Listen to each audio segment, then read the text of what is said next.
We started with a beautiful sunny sky this morning, and watch as the sun came up. You can see the shadows of the trees changing as it gets higher in the sky.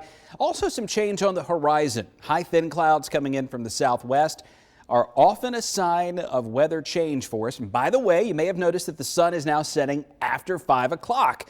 Through the entire month of January, from the 1st to the 31st, we gain about 30 minutes worth of daylight.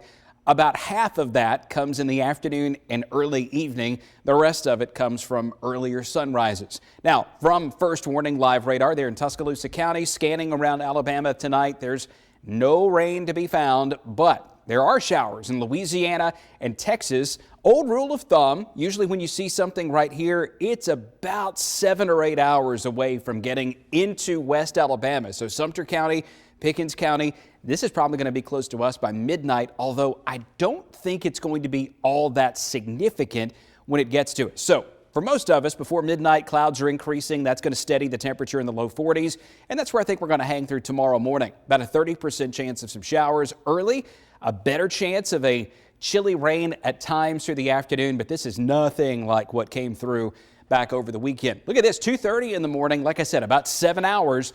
Here it comes. You've got a few better downpours, measurable rain at least, around Greensboro and Forkland, Demopolis, Livingston. Very light rain. If it's getting to the ground at all, it's not all that impactful. Talladega, Anniston, Birmingham.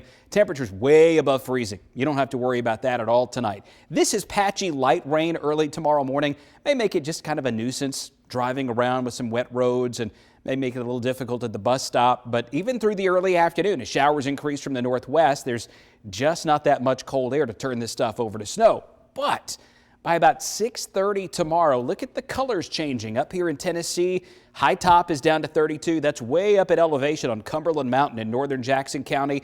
It may be that in parts of Jackson County, we do get cold enough that some of these flurries that come down behind this might be able to dust the ground in a few places. Some of the guidance really picks out Cumberland Mountain right there, but I would even think places like Henniger and Higdon, maybe even Rainsville and Crossville could see enough snowflakes to potentially give a very small dusting. Looking ahead to the weekend, there was that chance that we could have some rain or snow.